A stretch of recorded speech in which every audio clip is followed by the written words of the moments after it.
Medici ruled Florence for 60 years, from effectively 1444 until 1494. So we have something quite unique at this point. We have a family of bankers. They're not princes, they're not warriors, they don't have the power through the force of arms. Whatever you say about them, they definitely named in Florence and held its greatness. The only way to make it big in this great city was to grab the Medici's attention, attract that, and Botticelli would, like Florence itself, be minted. His chance came when he was commissioned to paint a nativity, or adoration of baby Jesus, by another family equally keen to curry favour with the rulers of Florence.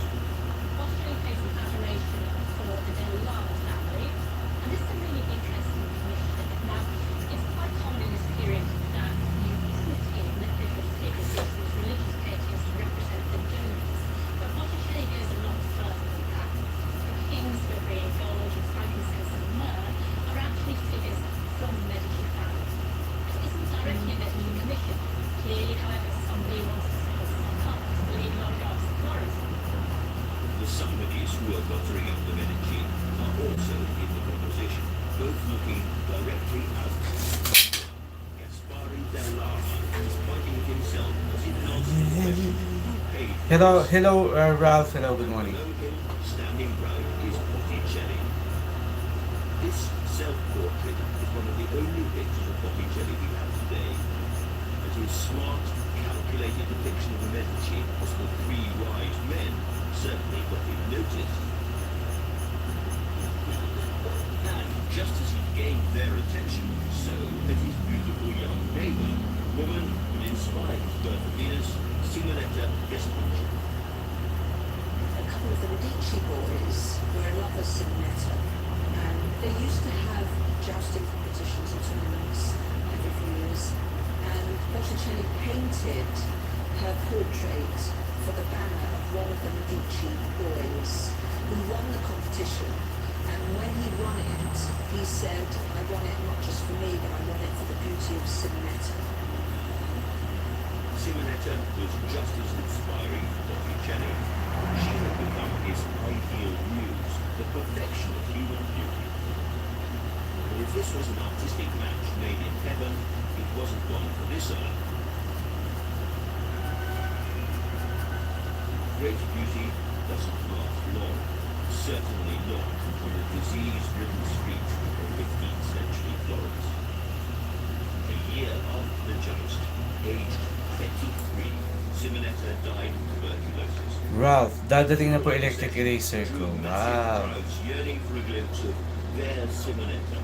She was displayed in an open casket. Mapapatugtog mo na siya anytime. Thousands of people followed her coffin. People mourned her.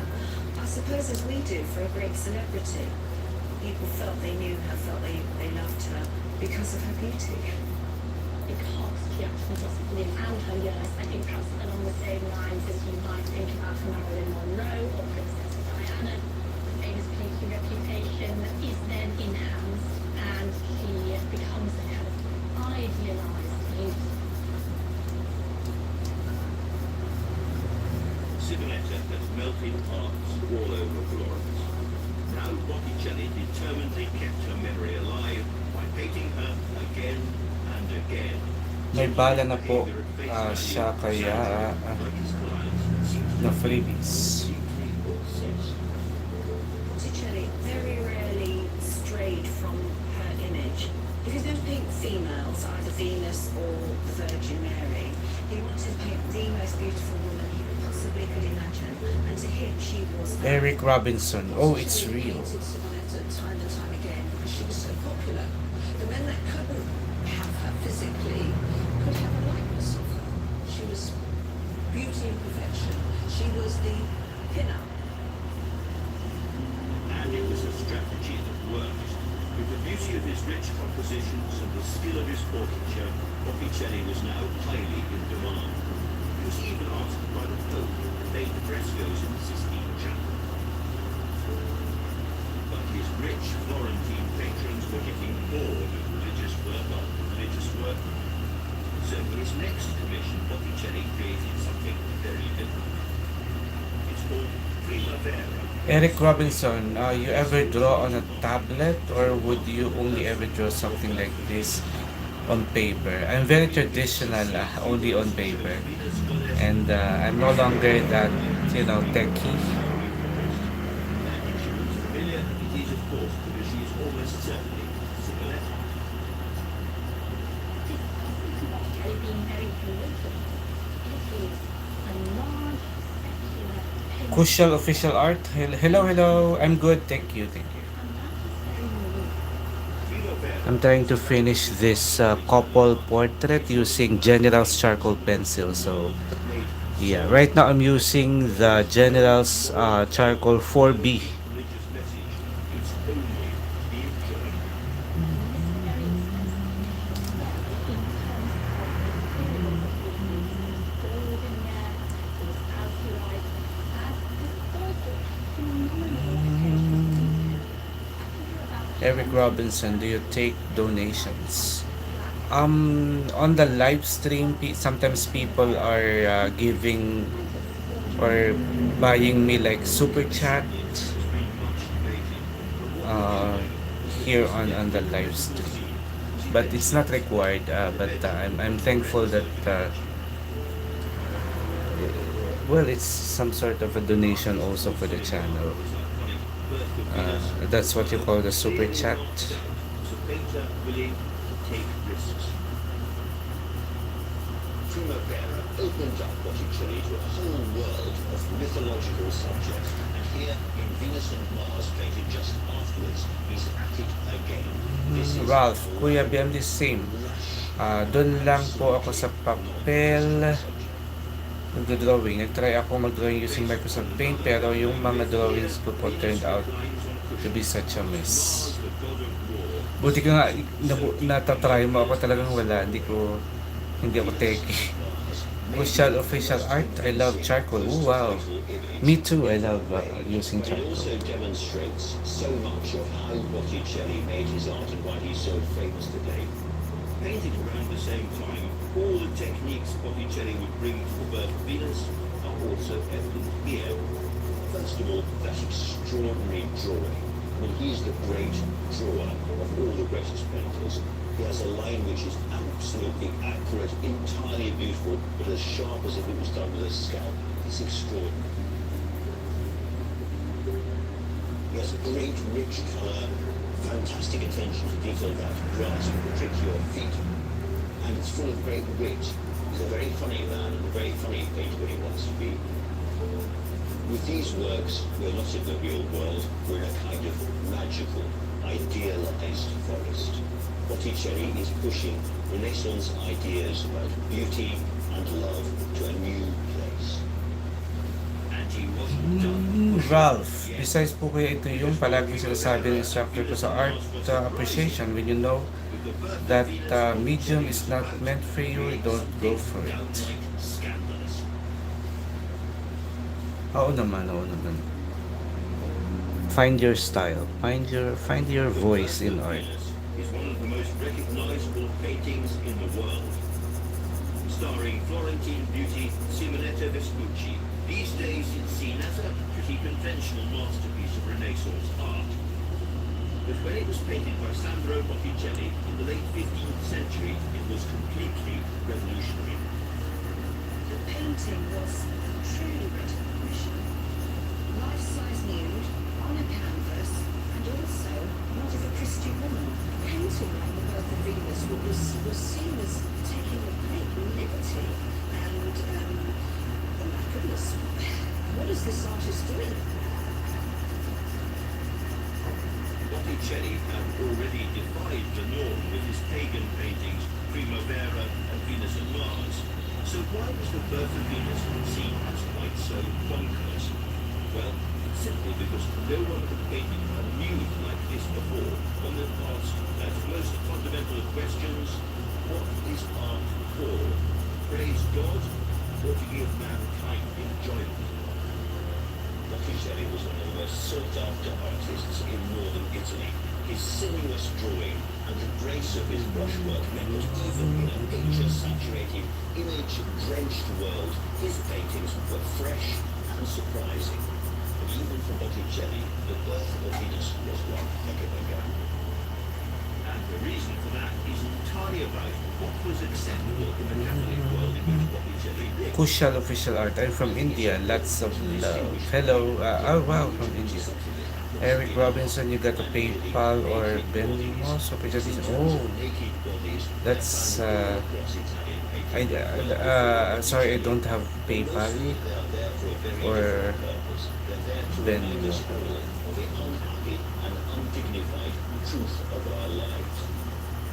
Almost all works of art from the years before Botticelli painted the birth of Venus had a moral or Christian theme, especially those including Para masivam perumal. Hi bro, how are you? I'm good, thank you, thank you. Kushal Official Art, thank you.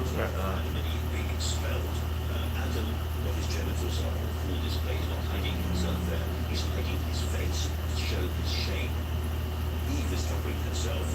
I need a lighter pencil. This is 4B, I need a 2B now. They're basically to say This is we are 2B. clothed in flesh, all of us. Because this chick part is lighter. Is not a profoundly erotic thought.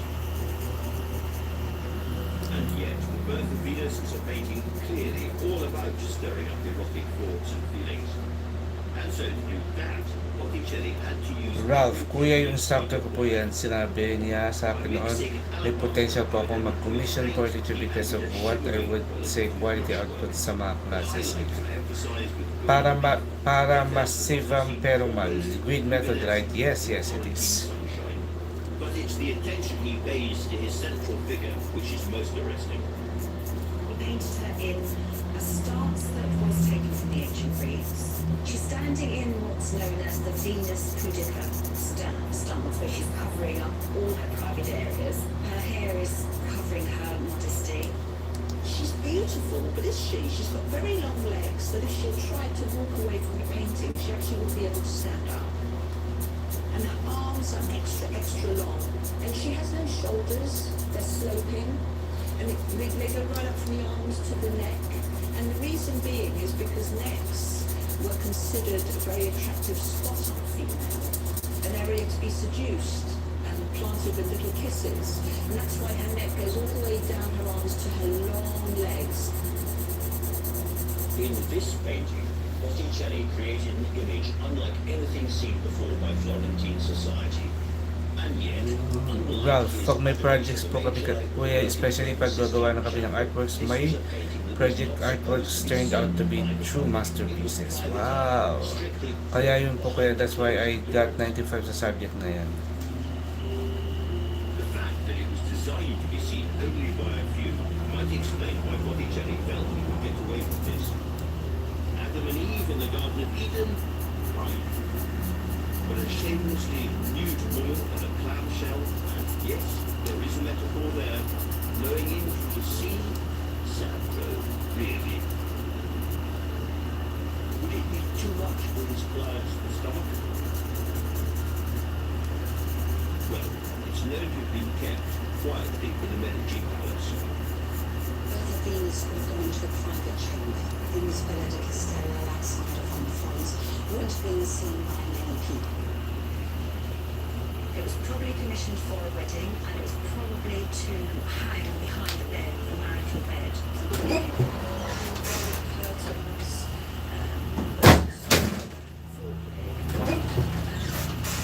teas, a sexual teas.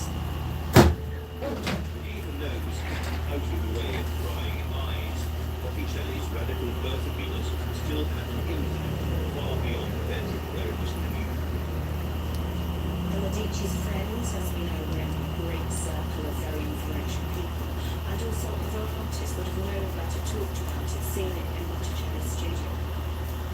From then on, artists began to paint nudes more readily. Botticelli's birth of Venus. Para masivam.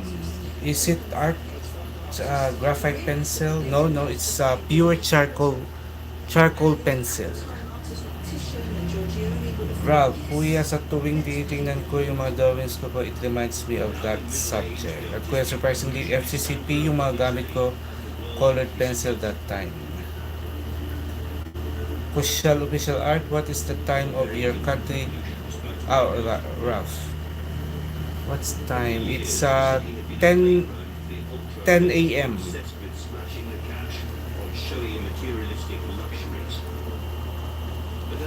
10 a.m. here in Philippines.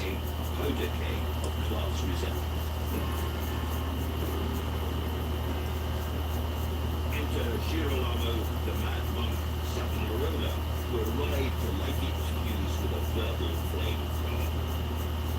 Girolamo Savonarola was a Dominican friar from Ferrara, north of Florence.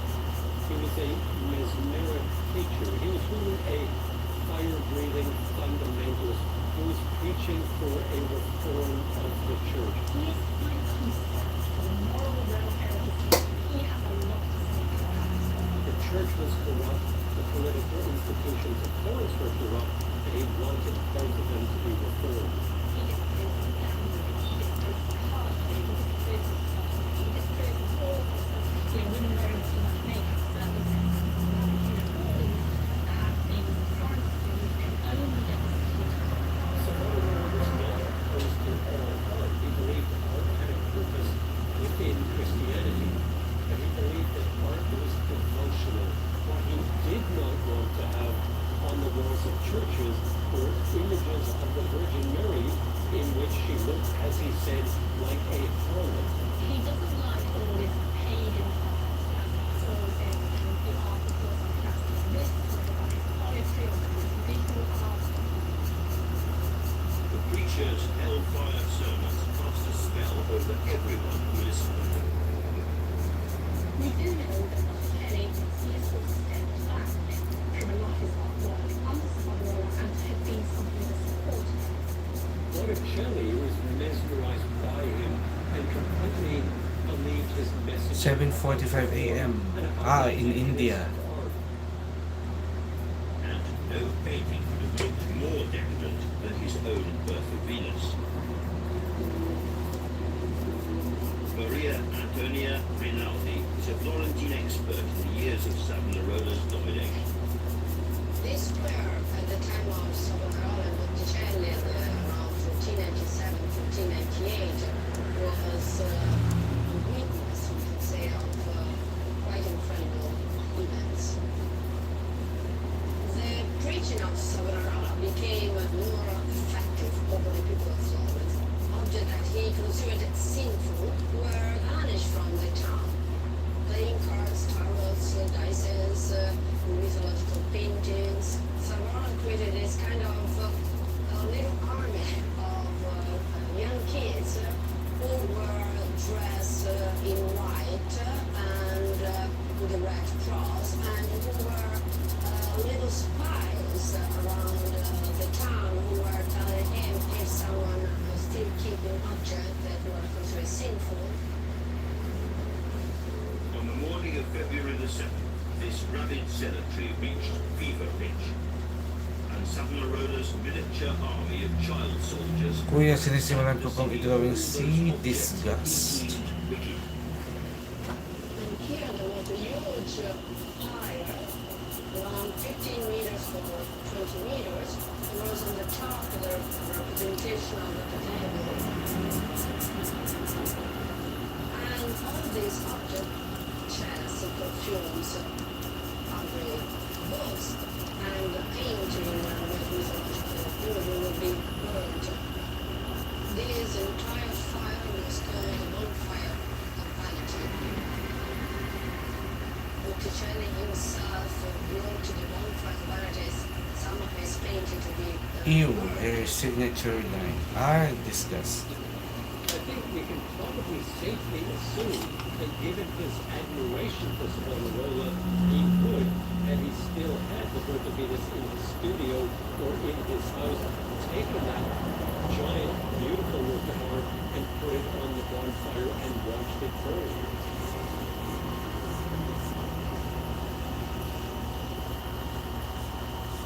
The master of the beautiful nude was hypnotized.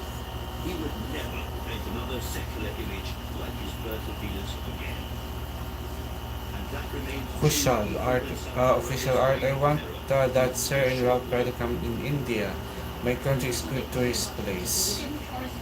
Oh yeah, yeah. If definitely, if I can, if I in the near future, if I could afford it, I'd love to go to India. I love this kind of places like India.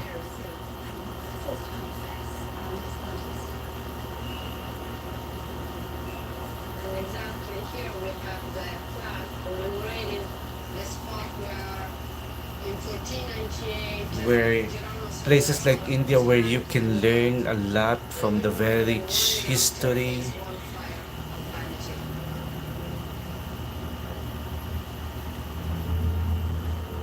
the execution of his guru destroyed Botticelli, who had lost commissions and his income because of his born-again religious fervour. His world slowly caved in on itself. Definitely India is in one of my bucket list when I would travel eventually because yeah, I've been through several Asian countries already, and India is The last uh, decade of Botticelli's really life one of the simply bucket ebbed list. away. He'd been surrounded by the whole of the Medici court, he'd been feted as the greatest artist, but by the time he died, he was crippled, he was poor, he'd lost So far, I've only been to Malaysia, he died a lonely Singapore, Vietnam, and Botticelli's death uh, was a sad end for the man who'd been one of the brightest stars Khmer. of the What's early the Renaissance. For country? the next Cambodia. 300 years, though Botticelli's name was never entirely forgotten, his reputation faded and his canvases gathered dust in neglected corners. He suffered that special purgatory for artists to be remembered by the academics and almost nobody else.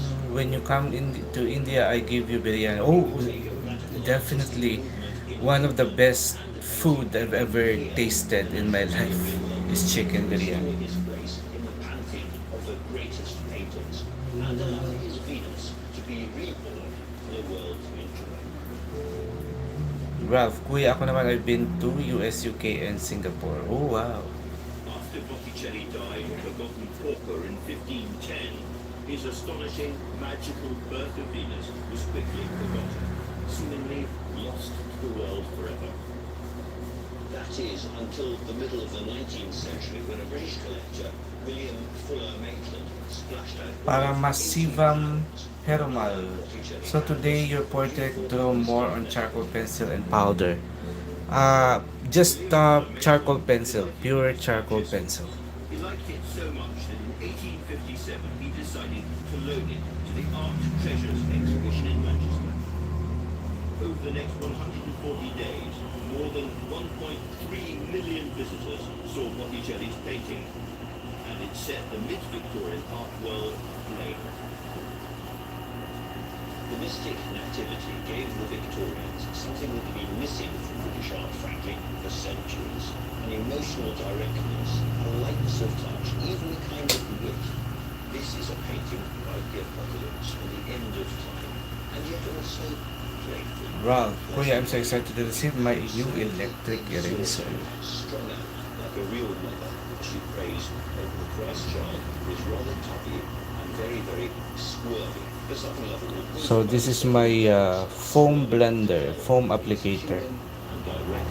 I use it to refine the skin tone, to smoothen. Enough of it. all of a sudden, it was almost like Botticelli mania. People would just sort of fall over themselves to go and see this painting. Among those caught up in the excitement were British painters and poets.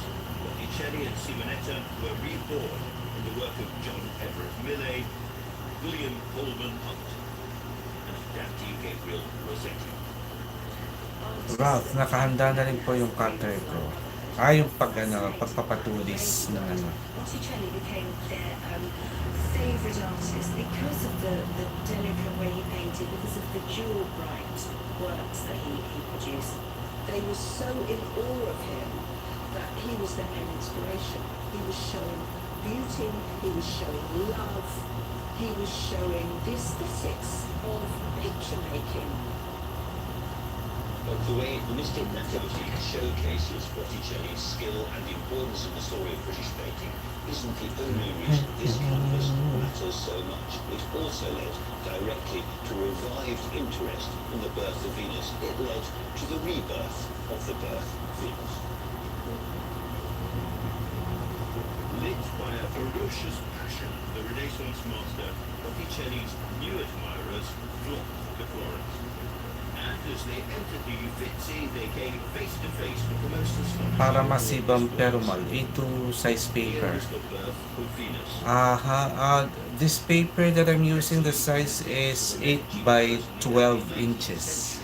For years, this canvas had been almost ignored by the gallery's visitors. Now, its popularity skyrocketed. Within just a couple of years, she was the most popular exhibit, a position she still holds today. And just around the corner, Botticelli's final resting place is still visited by hundreds of his smitten worshippers. Maya Gatta is Botticelli's best. We're standing in front of the Church of the Only Sancti in Florence. This was Botticelli's parish church. His house was just really around the corner. He spent just about all of his working life near this church, and he's also buried in this church.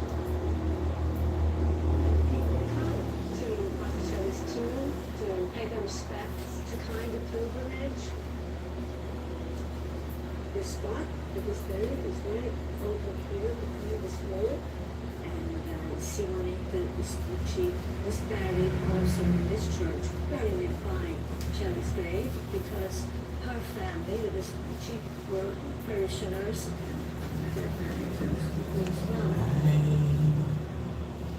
Due to some poetry that was written at the time of her death, Botticelli was thought to have wanted to have been buried next to Simone.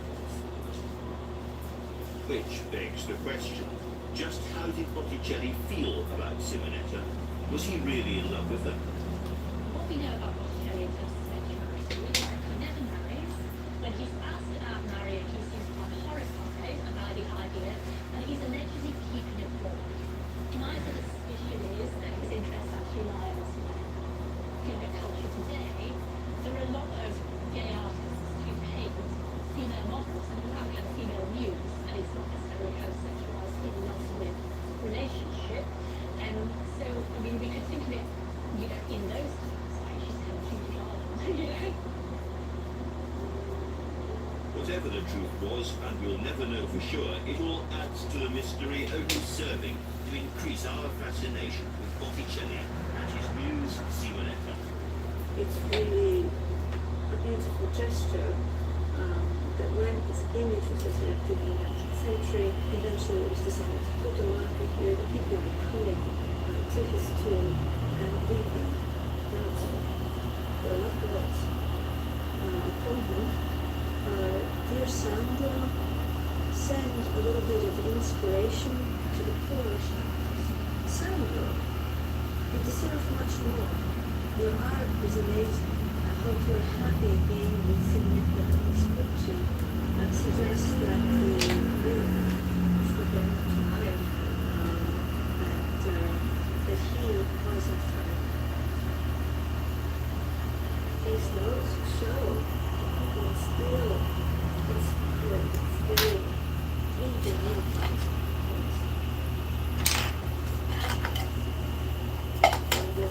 book of Venus is about the earthly beauty. That's the way that Venus is understood as the century, the perfect beauty of the perfect life. It's a universal thing. It's a first thing.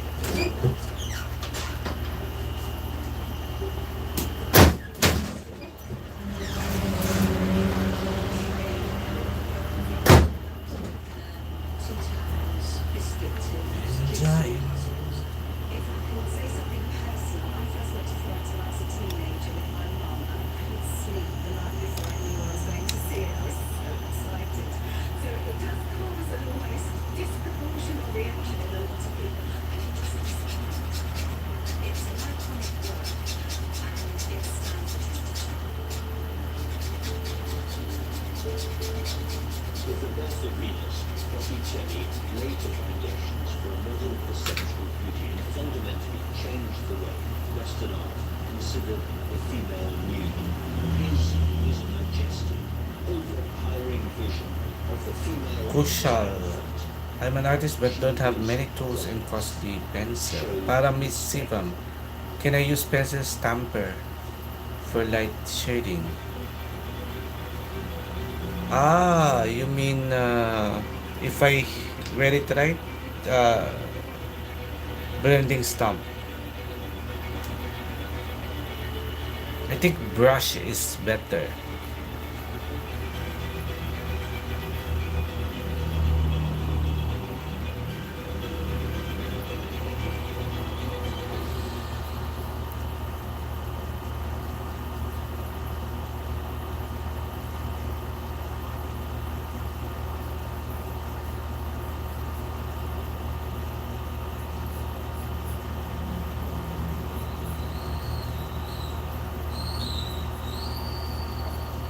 Smiling, keep shining.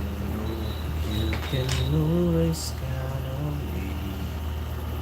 Sure, that's what friends are for. Good times.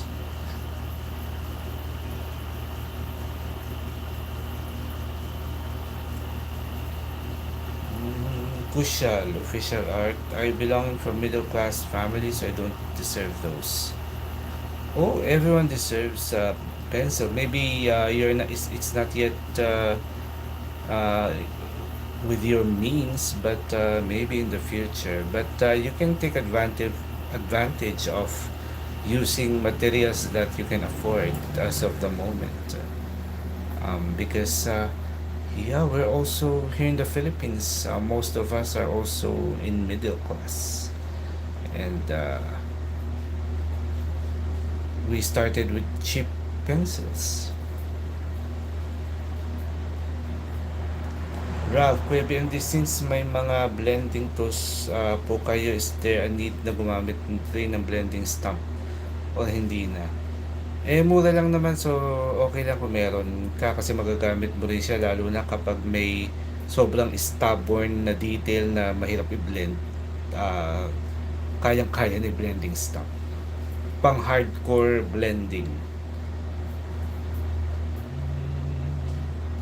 Anish Kumar Sumag Valley, hello, hello.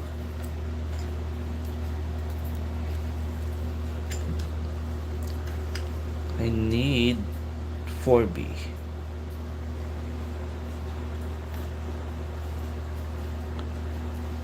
This is the second layer to deepen some of the shadows.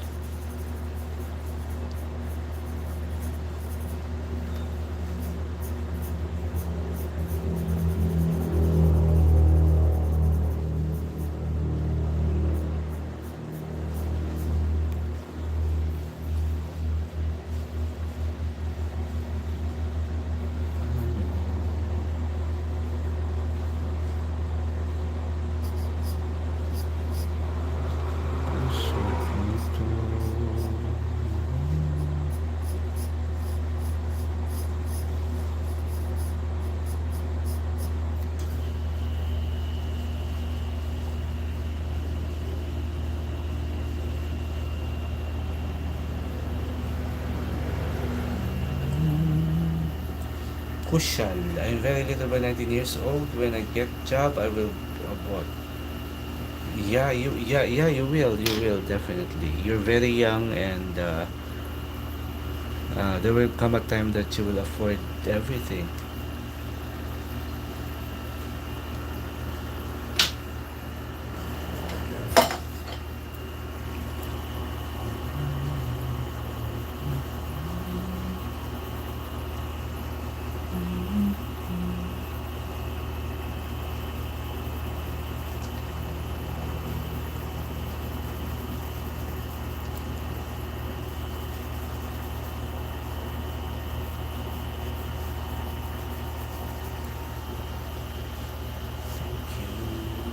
Teaching me how to love. Show my emotion.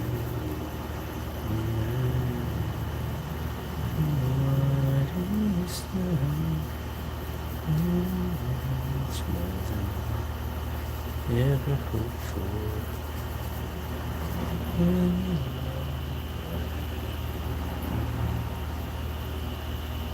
Kushal, I inspired by your drawings or from English. That's totally fine. Your English is fine.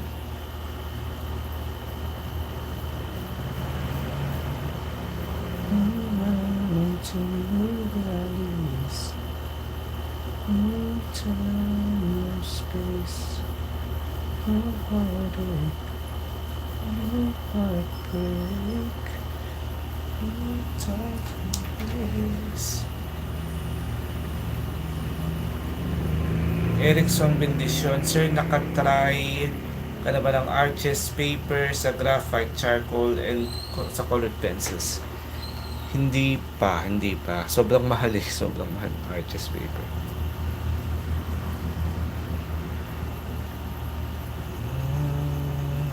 Hindi ko alam kung merong murang ibang klase ng arches paper. Kasi alam ko yung arches paper talaga na original na sobrang mahal.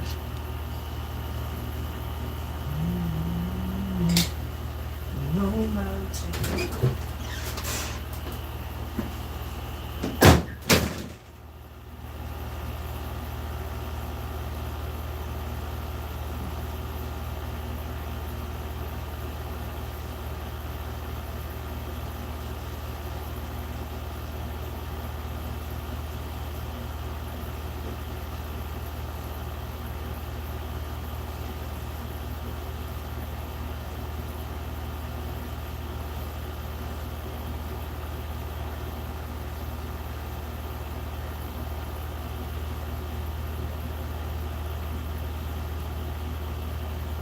No matter who you are, being yourself can be tough when you have severe asthma. Triggers can pop up. These are the stories of 10 of the greatest paintings in the world. I'm Andrew Marr. Art, not politics, is the great passion of my life. For me, it gets to the heart of what it is to be human. In galleries across the globe, there are great paintings, works of supernatural skill, fierce passion, and extraordinary beauty. I want to tell stories like some of the most iconic images in history, pictures like Leonardo's Mona Lisa, Van Gogh's Sunflowers. James Hobbs, who are these people? I don't know who they are. I just saw the image on Pinterest, and their genuine laughter and happiness just wanted me to draw them, but I don't know if this is a scene on a movie. I'm not sure. I didn't do a research on them. So Erickson Bendición, Canson Mitientes at Canson CA Green, same texture lang ba sila at quality? Almost same. Mas oo, halos pareho lang. Pero feeling ko mas quality yung grain.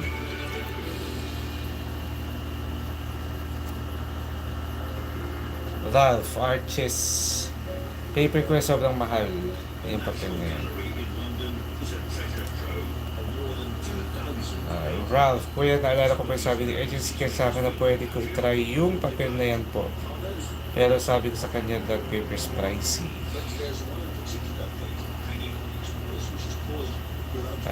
Kushal, I joined every day and spoke with my friends and you. Erickson, Bendicion, pero result is 100 years pa kukupas ang drawing. Sayang naman ang pinaghirapan mo tapos kukupas lang sa papel. 100 years, wow. Oo nga siguro kasi ano siya, talagang high quality yung ano niya, yung ang tawag dito, yung kanyang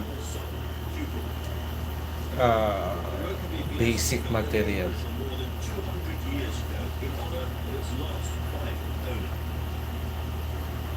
Butterfly. I use graphite in my arts. Whenever I try charcoal, it becomes messy. Oh. I also had that dilemma before, but when I got myself this generous charcoal pencil, everything changed. My perception with charcoal becomes good now that I have the generous charcoal pencil. James Hub School. Are you in the Philippines? Yes, yes, I am live from the Philippines.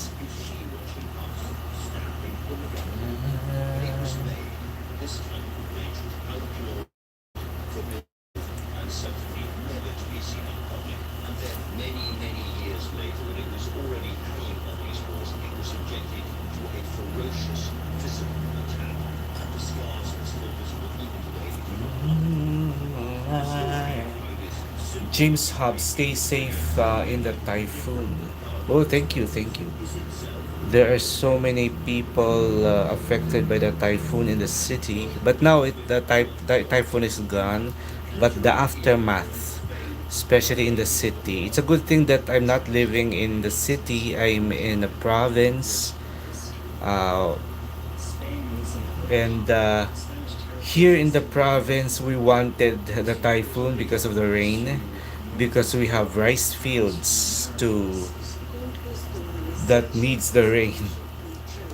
We have an unbelievable amount of land. Butterfly. Oh, thank you so much. Can you give me tips for charcoal arts? Pretty much just like graphite. I think if you already know how to use graphite, it's just almost the same, but you really need to be careful by making it too dark. The dilemma for using charcoal is sometimes you get overwhelmed on a shadow, it becomes too dark and unrealistic. That's why even if this is charcoal, I'm still using it just like graphite in terms of the pacing. I'm a little bit careful with how I blend everything. That's why I have lots of blenders with charcoal. Blenders, this one to lighten up the overly darkened shadows, this one to blend dark shadows, this one is to smoothen and to lighten also. Yeah.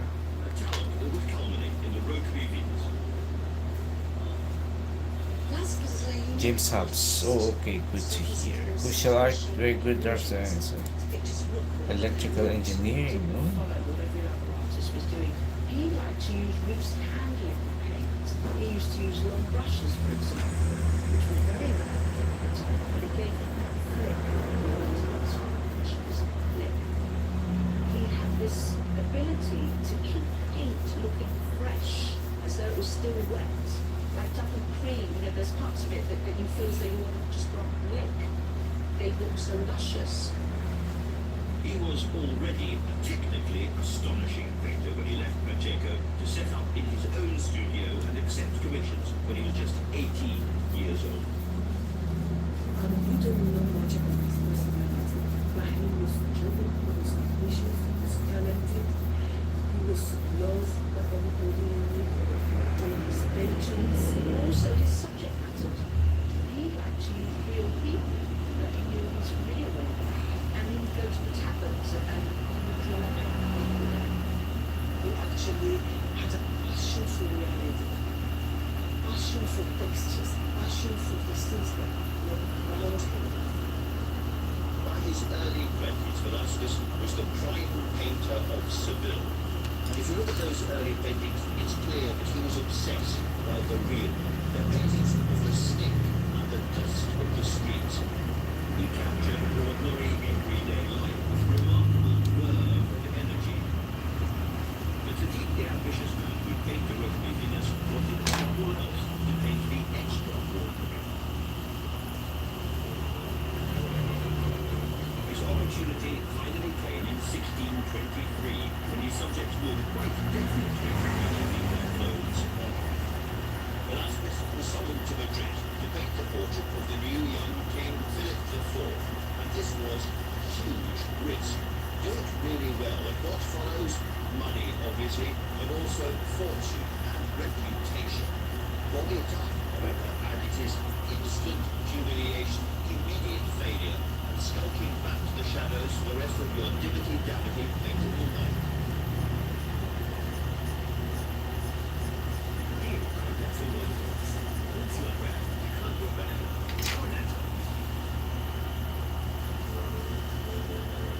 The National Gallery's Rugby Venus is a jewel from the Spanish Golden Age. It's the work of Diego Velázquez, one of the most precocious, ambitious and brilliant painters the world has seen. I think the wonderful thing about Velázquez as a painter is the way he just loads his brush with a bit of paper and uses no more. Actually, absolutely neat. There's an extraordinary self-confidence in his painting. The brushwork is quite loose. The edges of Venus's body are almost a possible pinpoint. They're the opposite of the very hard drawing the Renaissance goes in. And so if you look at a little strip of cloth, you can by a few people from it's just tiny little flickers of tiny little bits of white and pink, almost no paint there at all, and certainly it's not delicately painted in, because he didn't.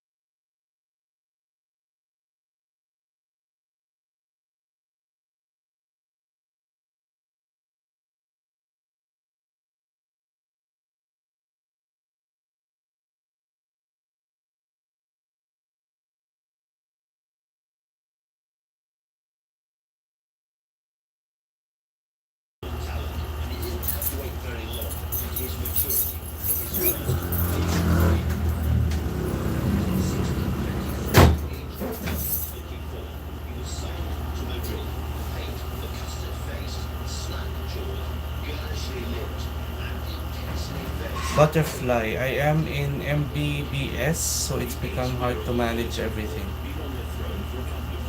MBBS. May I know what MBBS means?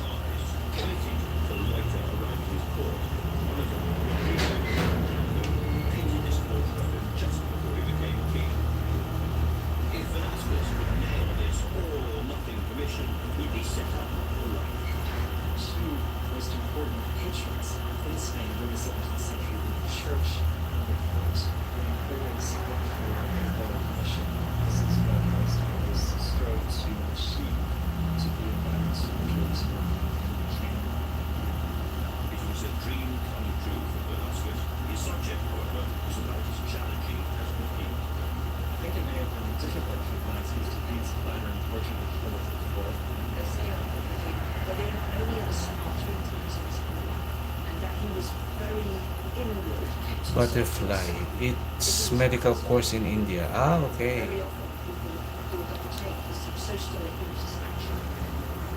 After weeks of working and no doubt taking a mighty deep breath, he unveiled his portrait to the weary king. Philip was absolutely impressed. He said he was extraordinary. It was amazing. It was like nobody ever painted it. They did it. See it in a painting is that this huge, a lot of these paintings was received by children. He was so flattered. He wanted to have Velázquez as the only painter who portrayed himself and his family. For a man still only 24 years old, this was a remarkable rise to the heights of his profession. Velázquez immediately left Seville and set up shop at the king's lavish Madrid court. Life inside the Royal Palace for Velázquez was amazing. His own studio, he had medical cover, he got a wage, food, lodgings. He was invited to be even wardrobe master to the royal family, decorator to the palace. He travelled around and bought works of art for the palace. He was treated as though he was royalty himself. He particularly became King Philip's friend. Philip was very stiff to everybody else and courtly. He made this persona, but with Velázquez he was very relaxed. Velázquez's new patron was a rich king who loved him. Surely here was an artist who could now paint whatever he wanted, including a classical nude, as all recent great artists have done. Absolutely not. Why? Because this was the heyday of the infamous Spanish Inquisition. Its purpose was to combat heresy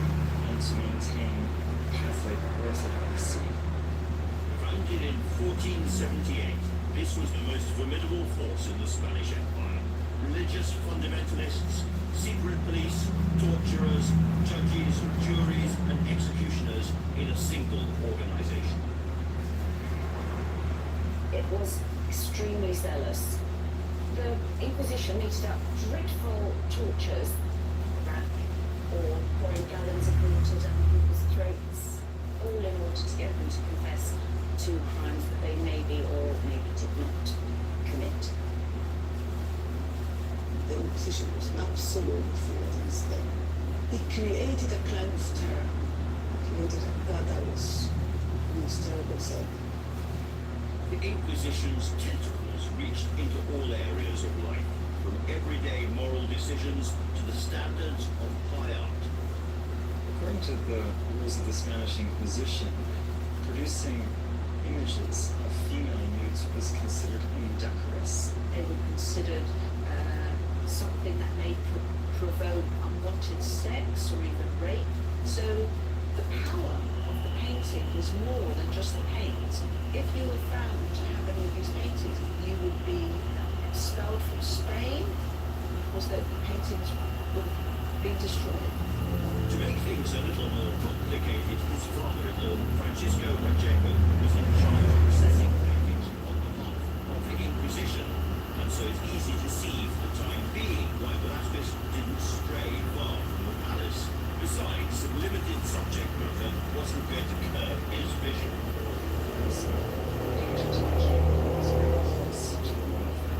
So he painted not only the King of Spain, but also the Queen and for the children, and also dwarfs and jesters and other members of the Spanish royal household. What Velázquez brought to this portraiture was a heightened sense of realism. He was able to breathe life into his subjects and his sitters, and he was able to convey the illusion that what one was looking at was not just a haze of lightness, but an actual living essence. It was so real. It was so lifelike. It was like you could touch these people. It was like the culture of perspective. It was like a direct connection because of the way he depicted it. And it's this dedicated, hard-boiled realism which makes all his painting, and this canvas in particular, so remarkable. If there's one thing we know about Velázquez, is again and again and again, is an almost shocking directness, a realism. You see dirty feet, just like a splendid berries, you see wine bottles dripping with water. Always is material and real. Nothing superb, flesh or this here. She is unquestionably, undoubtedly, a real living human being. There's blood coursing just below that skin.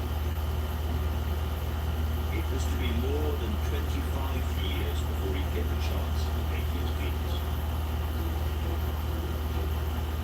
That window of opportunity finally opened in 1649, when the king permitted the now 49-year-old painter to pack his easel and brushes and head for Italy. Velázquez went to Italy in order to learn from Italian artists, from Renaissance artists, and also from his contemporaries. Also to just have more experience outside the court that was so very restrictive. He wanted to explore new subjects. Why not? So he wanted he could do this. This journey to the heart of Rome was a chance to fulfill his greatest creative ambition, to paint a nude Venus in the classical tradition. But he still had to take on other commissions, and they didn't come much bigger than the one from the Vatican. He painted a portrait of Pope Innocent X. Velázquez was very audacious, and he puts a layer of realism here in his portrayal of the Pope.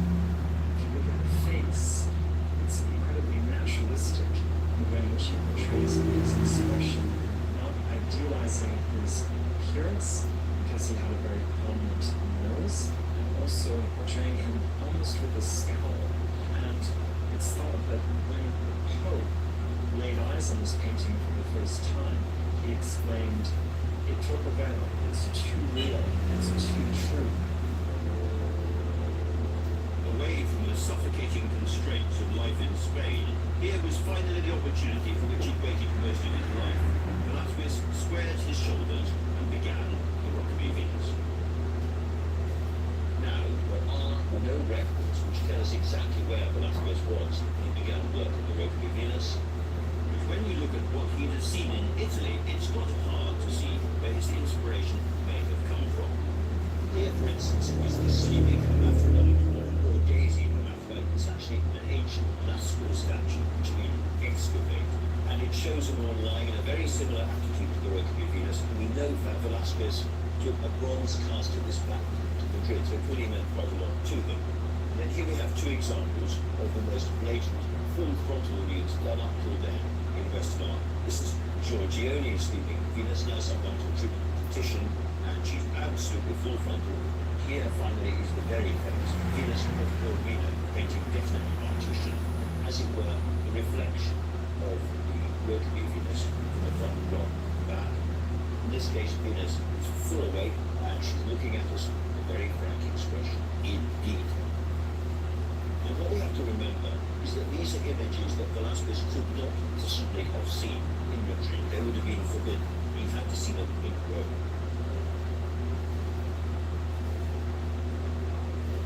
We will never know for sure who his model was, or how long he took to capture her. But what we do know is that Velázquez's painting took the traditional nude portrait into a new dimension. And for such a radical, substantial change, he used the very lightest of touches. It's a very soft painting, very few colours in the image. It's really only pink sprays and a bit of blue.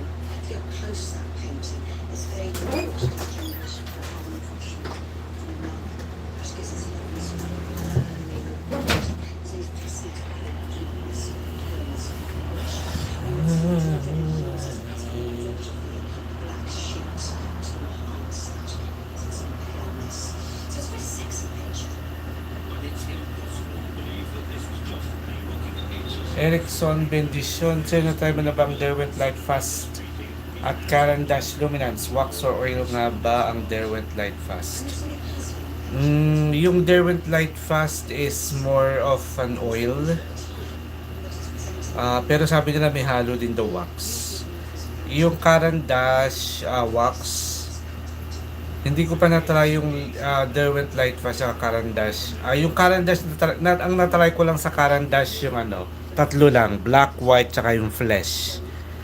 At I can attest, maganda talaga yung Caran d'Ache Luminance.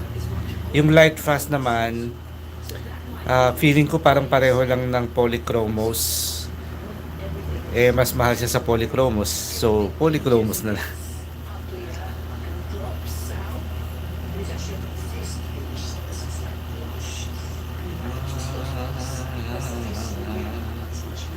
Ralph, KBMD, sa tingin mo po ba pag mai-post ko yung inside out drawings ko, sigurado po ba magugustuhan to ng mga bata?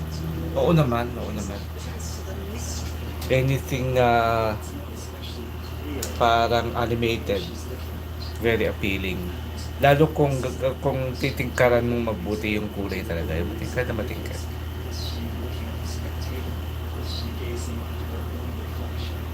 The mirror is key to this image.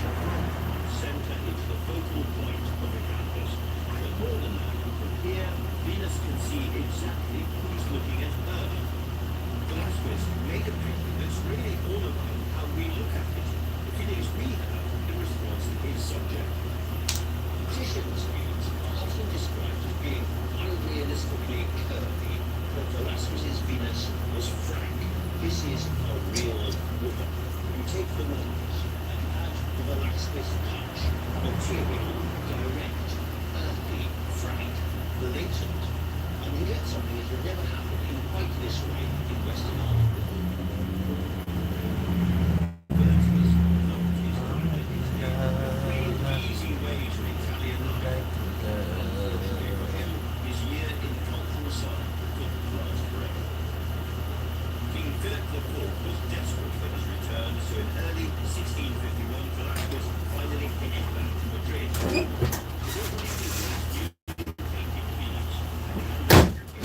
Serious trouble with the Spanish Inquisition.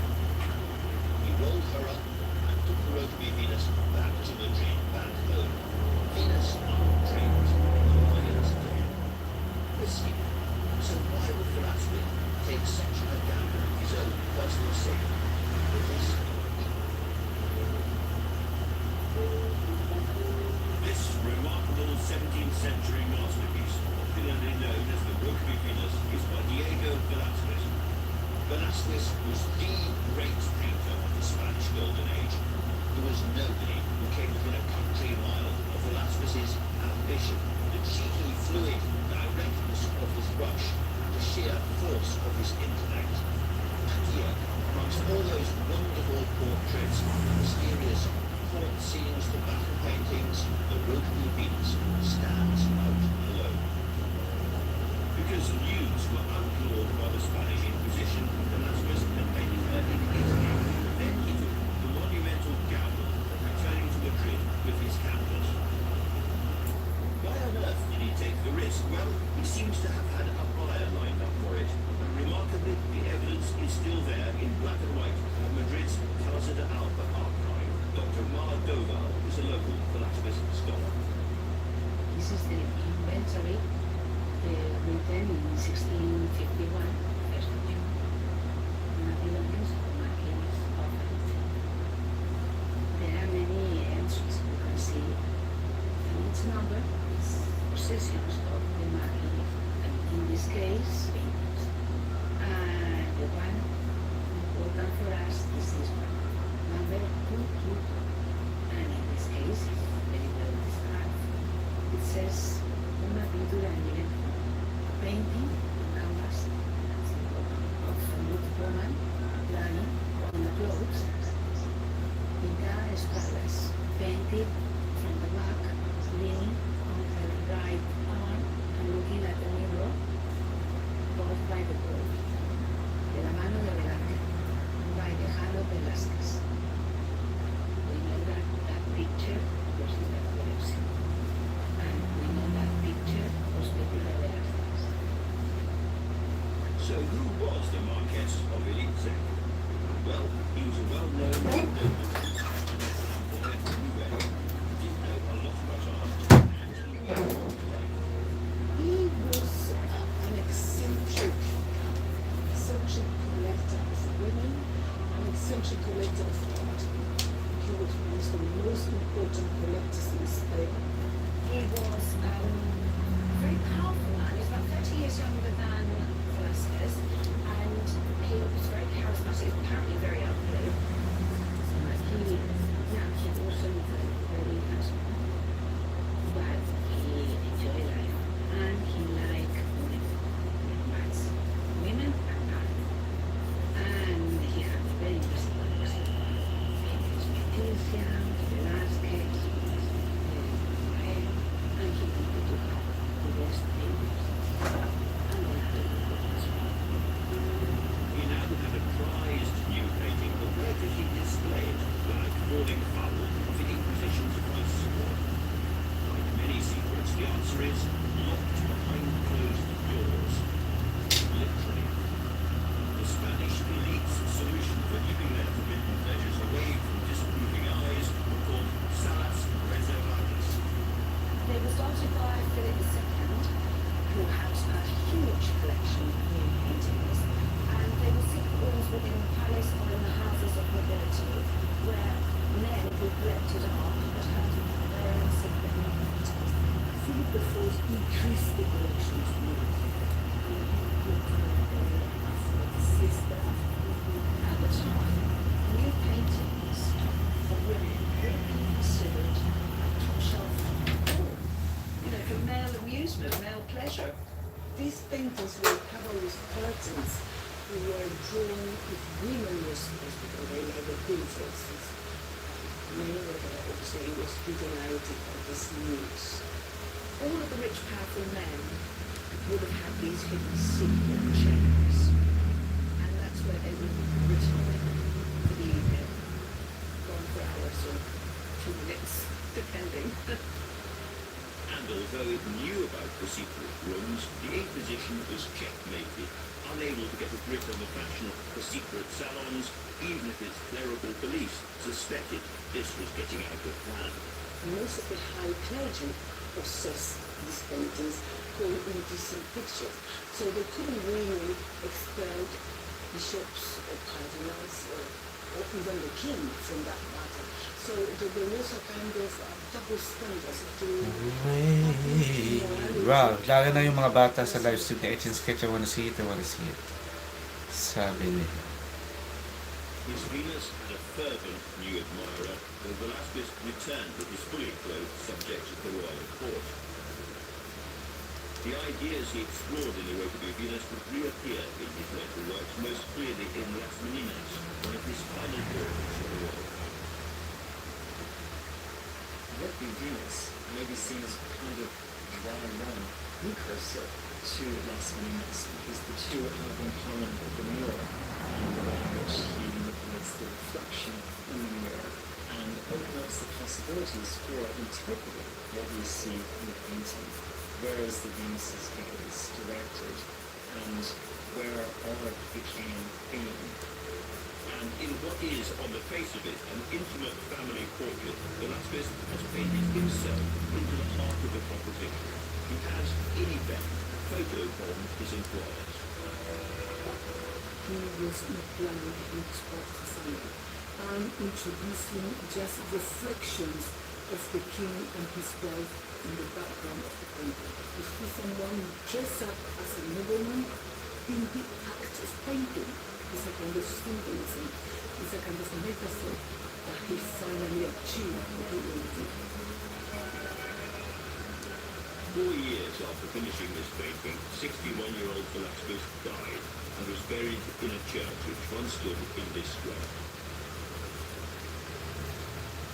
After Velasquez's death, he was not one of the most famous Spanish artists. Centuries later, he was still held in the highest esteem. Picasso, Manet, Goya, they all looked back to Velasquez and said that he was the painter's painter, his greatest royal.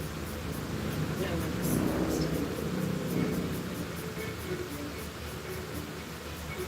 And a painting by the greatest of them all would always find a home.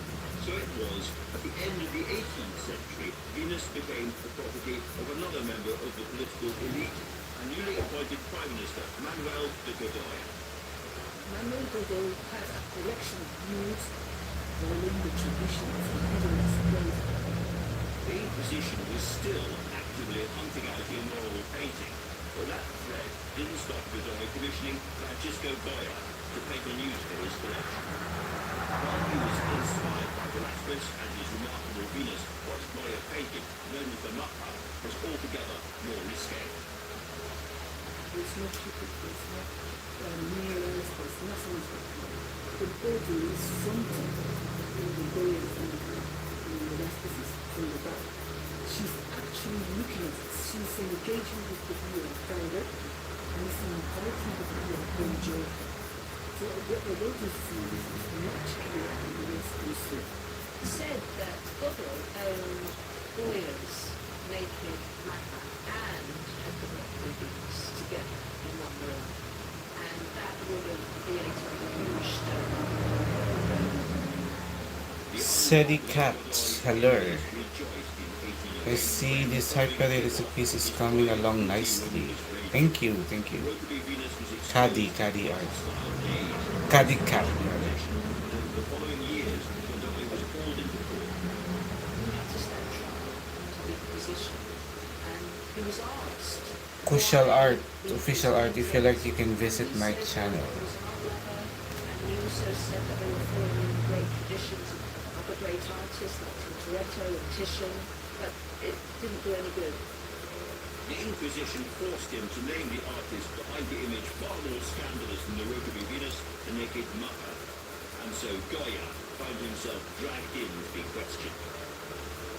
He tried to legitimize the portrayal of his myth by comparing it to the Book of the Venus, representing the quality and the fantastic composition and colors that Velasquez used at that time for him to emulate. Goya turned around and said, well, no, actually, Velasquez didn't perform. Velasquez was the greatest painter, just following his footsteps. It was a clever defense. Velasquez was now beyond reproach, a Spanish hero for the 80s who could do no wrong. He could paint a miracle, a big boy could get it over, and that was basically how he escaped from serious punishment for the Inquisition. Velasquez's Venus had effectively saved Goya from potential exile. So the next chapter of this masterpiece's story is all the more surprising. Set as it is in Yorkshire, after he was disgraced, Godoy's collection was broken up and Venus was sold to another politician, John Morritt, MP of Rokeby Park, near Barnard Castle. So the Rokeby Venus got her anglicised name because of Rokeby Park, where it ended up in the 19th century. It stays there in through the generations. Caddy Cat, what's your favorite pencil lead grade? Oh, I love all grades because they function differently. It depends on the type of shadows they're going to that you want to achieve. So I have, as much as possible, I have to use different grades, from light grades to very dark grades. But for this drawing, the hero for this drawing is my 4B. This one, this 4B. It does the majority of the skin tone. The Morritt family were forced to sell them with their massive tax bill in 1905. Art dealers purchased the Rokeby Venus and then put a straight back on the market with a huge asking price of £45,000, which would be £5.5 million of today's money. They were going to have to shop around for a buyer. But what would happen next to the Rokeby Venus? More politics and a nasty surprise. For the first 250 years of the Rokeby Venus's life, this enigmatic painting had been locked behind closed doors. In 1905, this extraordinary piece was put out for sale, and in a shameless attempt to enthuse as many buyers as possible, the Rokeby Venus was sent on a very first public tour. Suddenly, the painting found itself displayed all over the country: Manchester, Liverpool, Edinburgh. It's extraordinary because it goes from behind a sealed room where it's only for a select pair of male eyes into the public arena where everybody can come and see it for free, and they're amazed by it, and not just the subject matter but also the painting technique. Everyone makes the painting. Some people think, it's just very attractive woman. Which is ugly. It's just too thin, just too scrawny. I think all this debate, just garners interest. So when the news broke that it might be sold abroad, there was a public outcry to save the Venus from them. National Archives launched a campaign to save it for the nation, knowing full well the treasury was not going to put funds to a barber painting. So lots of people do subscriptions. The British public wanted to keep it here because it was such an outstanding painting. It's part of a great important history, and we wanted it to be seen. The cause seemed pretty hopeless, with the sums raised falling short, but then help came from an unexpected and royal direction. The King did the same for the Minister, short from a donation and also a loan, which enables the Art Collection Fund to acquire the painting for the nation in 1906. It becomes the nation's Venus. And the King wanted this national treasure saved so it could be admired by everyone. It was on public display for the first time in 1906 at the National Gallery. People flocked to the National Gallery to see her. A legend had built up about this artist, the Spanish artist from the 17th century, and people queued to see her. The men used to like to go and see it, presently with the sneakers, flesh. And the women used to like to go and see it because they felt empowered by it. I'm turning my back at you blokes. The next decade, all the millions of people who came to look at her were met by the Rokeby Venus's unchanging gaze. But the world beyond her eyeline was changing. The suffragette women's movement was in flight, fighting for the right to vote and against countless inequalities and prejudices. There was no television, there was no internet. If a man wanted to look at a naked woman, if he didn't have a naked woman waiting in their home, he could go to an art gallery and look at paintings of naked women. It's not surprising that the suffragettes were infuriated by this objectification of the naked woman, this deification of naked women in art galleries, whilst ignoring the realities, the real privations of women there in front of them in real life.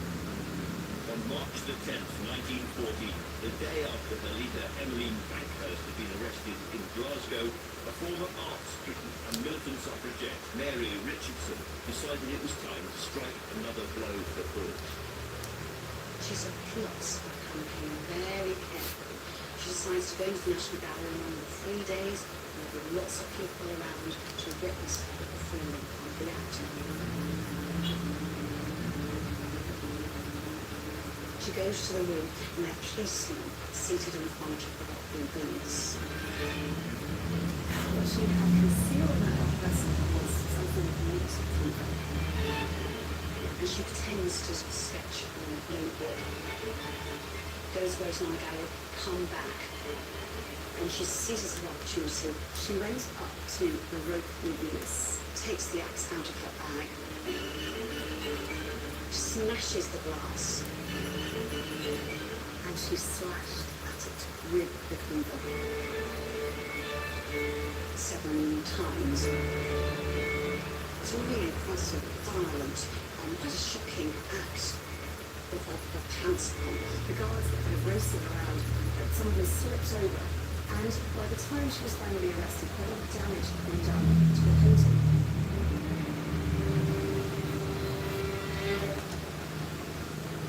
The attack on the Red Venus got into all the newspapers, and the newspapers soon dubbed her Mary Richardson. Her justification of it was that she wanted to attack this picture which everyone was admiring. All this fuss about a fictitious, unreal woman, whereas a real woman in our history with a real meaning and impact is in prison and she's suffering. After Mary Richardson was sentenced to 6 months in Holloway prison, the National Gallery set to work repairing the damaged canvas. Even today, more than 100 years later, it remains a painting which divides opinion. There's power to it. I think the power is what we can see, what is left to the viewer's imagination. So again, this is a definition of a great artist here. Velasquez doesn't show us everything. What Bailey's remains a very controversial painting. Artists love it. Particularly artists who paint and just wonderful exercise in art. This voluptuous, simple-looking painting of a naked woman is a much, much cleverer art than the first paintings. I think it's not just a testament to Velasquez's talent. Caddy Cat, have you tried other art mediums aside from graphite? This is a painter who is prepared to portray gormless monarchs. Is that question from me? As they really were. And similarly, when he turns his attention to lust, he goes the extra mile.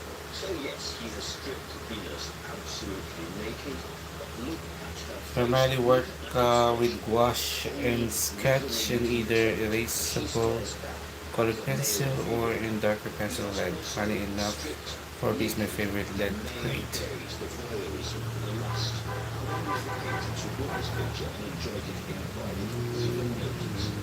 That is smart. Art mediums. I'm only using pencil mediums like colored pencils, pastel pencils, graphite pencils, charcoal pencils. This colossal gallery doesn't just contain the most important painting in Dutch history, it was actually built around it. There are exhilarating highs Rembrandt in those days was really a superstar. and crippling lows. In spite of the fame and function, he was very difficult to live. Rembrandt's iconic Night Watch.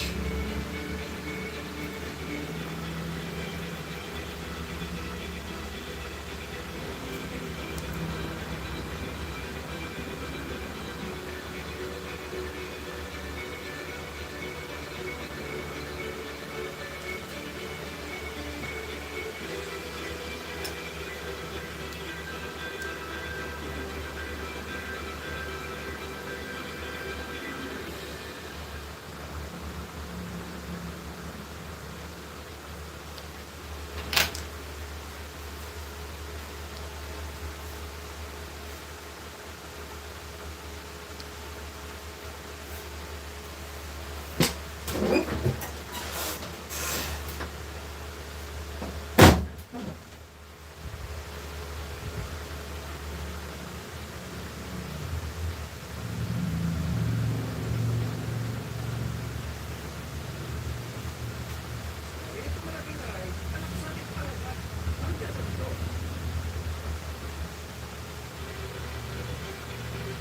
are the stories of 10 of the greatest paintings in the world. Art, not politics, is the great passion of my life. For me, it gets to the heart of what it is to be human. In galleries across the globe, there are great paintings, works made with almost supernatural skill, fierce passion, and extraordinary brain power. Cadicat, I primarily use water-soluble pens, pencils, and novelty school supplies like gel pens. So, wow, you are like a mixed media artist, which is very nice, very expressive style. What people can do with paint and bristles. We created a brand new way of depicting the world. The colours would fizz and pop on the surface. It was like you could touch these people. It was like the portrait would speak to you. Behind every picture, there is a story. I'm going to peel back the layers to find out more about the lives of their creators and the worlds they came from. Cadicat, I love the amount of detail you can get by layering pencils. In housewife that intrigued him. Why are these the paintings we all know and love? How were they created? And what makes the greatest paintings in the world?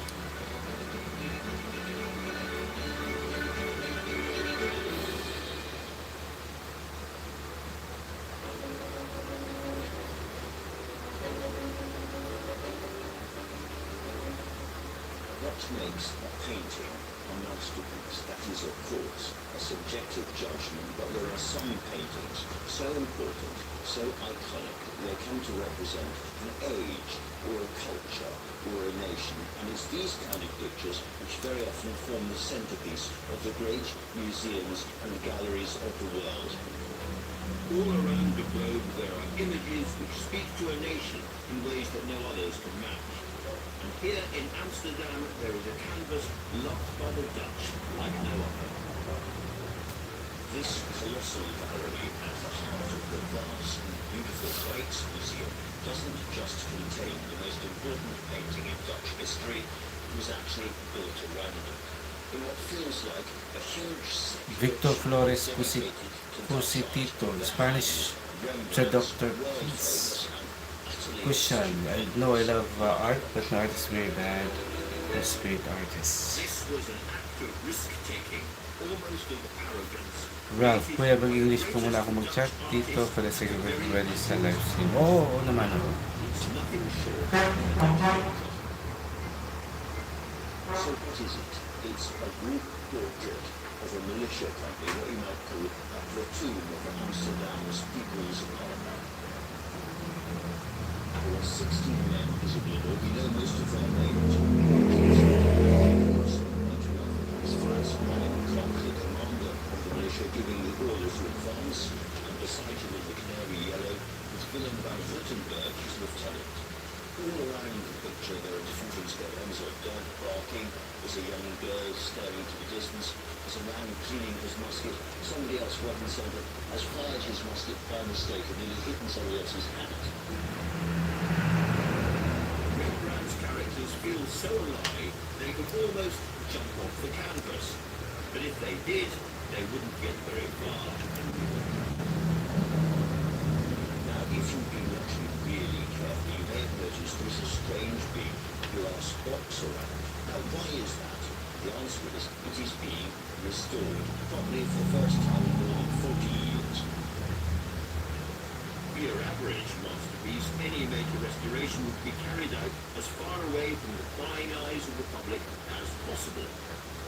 But the Night Watch isn't average, it's not allowed to stop or to take time out. People care about this picture so much that they're prepared to watch it being restored. Maybe hindi, I really like your marker. as pencil technique of drawing. It was super effective, especially with the Last Supper portraits. So thank you so much for that. Welcome. Chaotic, strutting, striding, would-be unprofessional soldiers from another age in their impressive collection of strange hats and weird party clothes that gets so many people so emotional, so committed. It's a mystery that spans more than 300 years, takes in an artist's triumphant rise and tragic fall, and almost sees the night watch forgotten forever.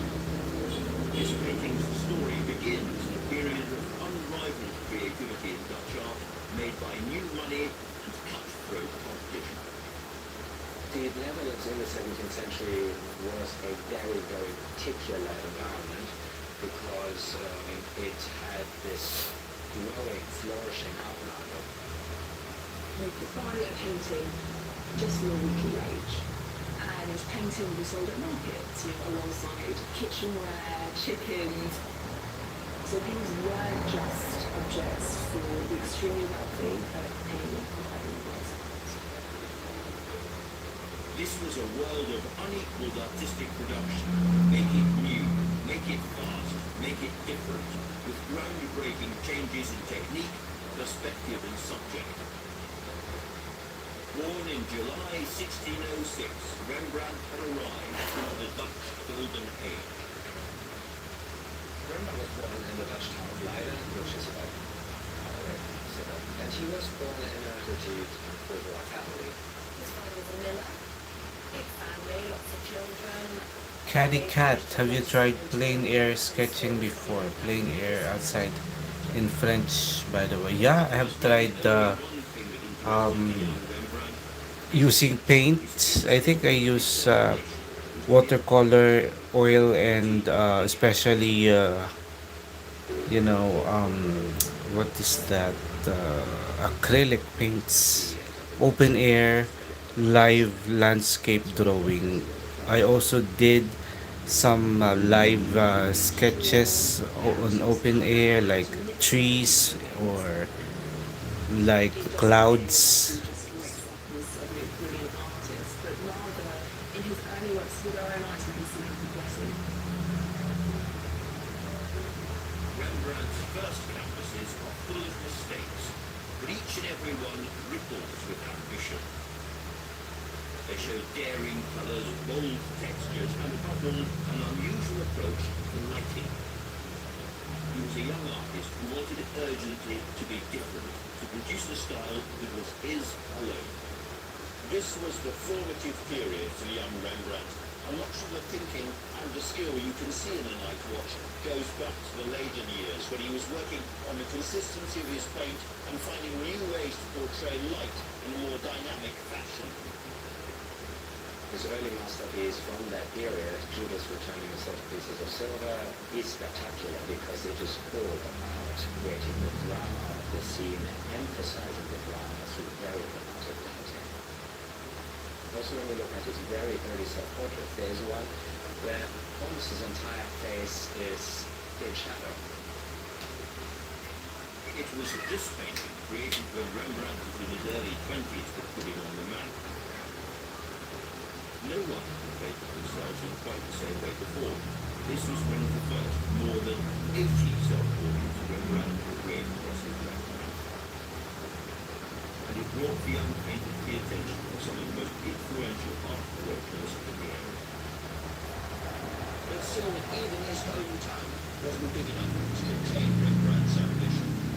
What this single-minded artist had wanted from birth was to stand out, and for that he had to try himself on a far bigger stage. There's so much opportunity in Amsterdam. Those most prestigious commissions, those were to be found in the big city. If you really wanted to get big-time clients, then you have to go to Amsterdam. That's where the riches really were. Rembrandt moved to a studio in Amsterdam in 1631. To put it simply, this aspiring young painter was following the money. During the Golden Age, Amsterdam was already overflowing with talented artists competing for fame and fortune.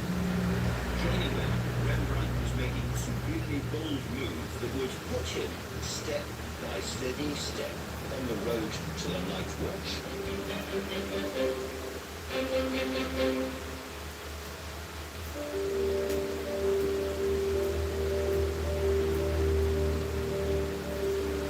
The night watch Caddy is one Cat. of the most famous I'm getting into plein air. I find it's primarily how do I do my paintings and sketches now.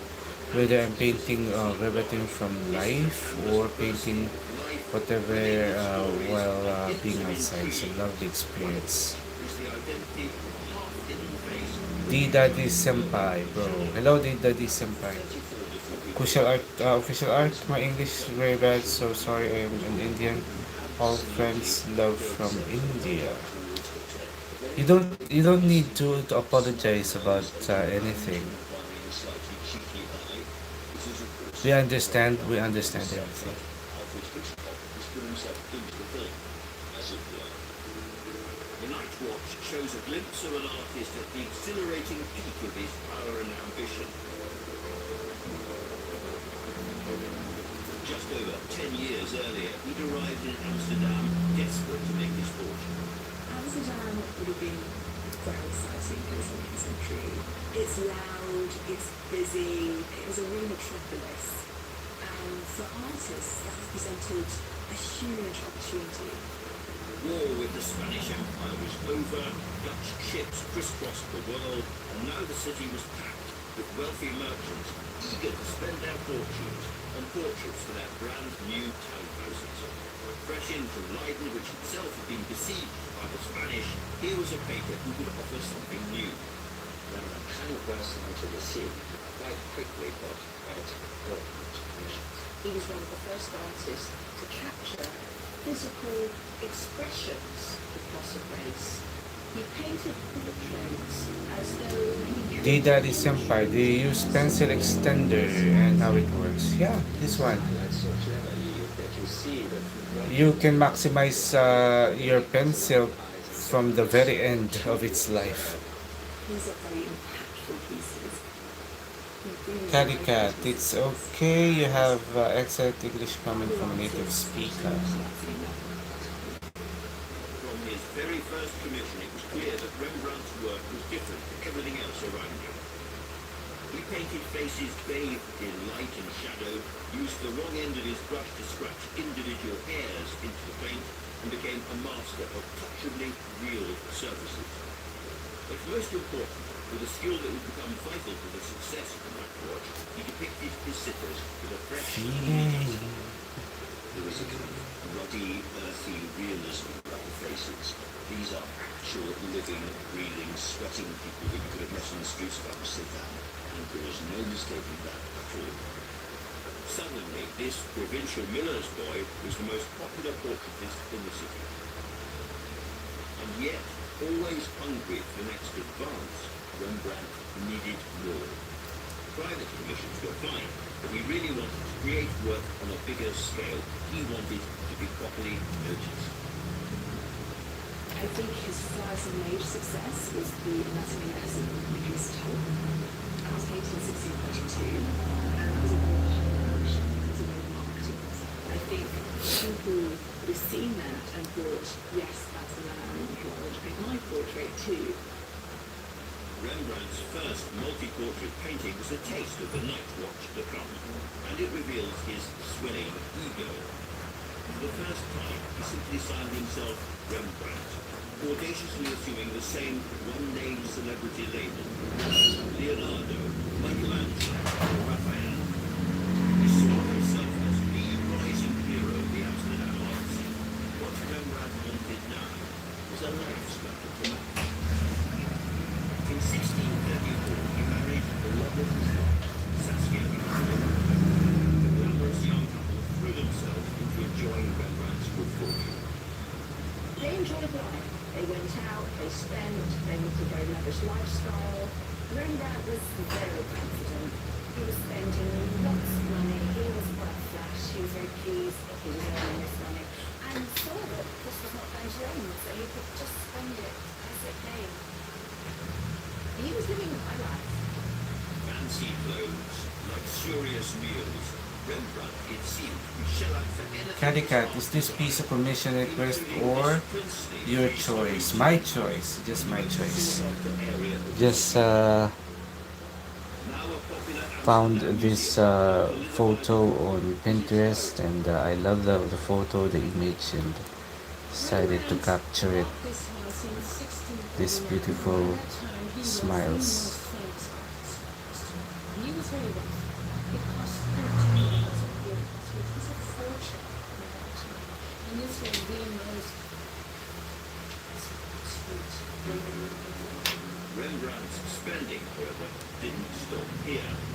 Every time he finished painting, he'd pick up his wallet and head out shopping, filling his new house with curious purchases. This one is Rembrandt's portrait, Kunst in Dutch. And this is where he shows his ambition.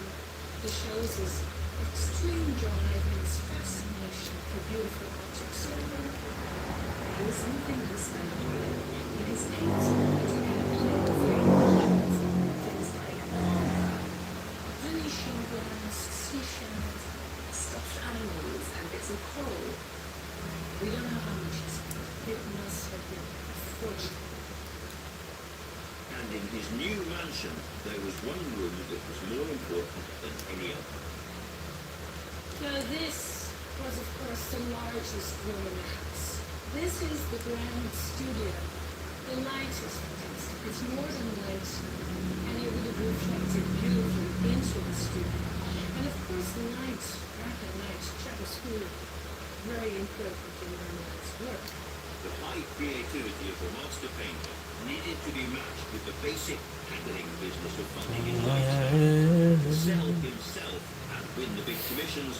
Caddy Cat, when you finish your pieces, do you seal them with spray or vanish? Yeah, I use fixative spray. And these were sort of Do you display them in a frame? Some of my favorites are displayed inside a frame, and some are just on a folder or a portfolio. it would have closed deals painted. It's most likely to have been here that in 1640, after almost a decade working in Amsterdam, Laila and Momo, this is his art. biggest commission yet. Thank you, Laila and Momo. my watch was Caddy Cat, it's gorgeous. Caddy Cat. They look money, nice. Thank you. The civic militia were close-knit groups of citizen soldiers, a kind of dad's army standing by to protect their communities from Spanish attack.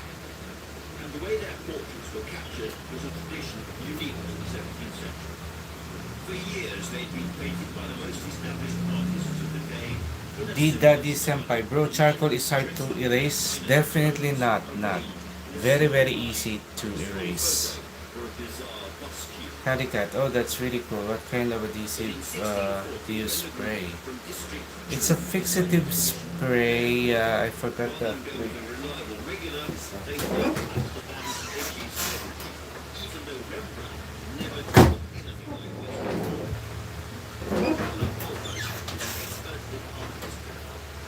They wanted the portraits to be done by a famous Yeah, this one is what I use. in those days. It's was really Coelox So fixative. they were commissioning their whole portrait with him because they wanted to have their portrait done by a famous artist.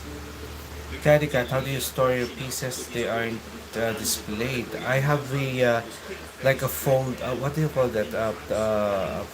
An album portfolio, and most of them are there, and lots are framed. Yeah. He was in charge.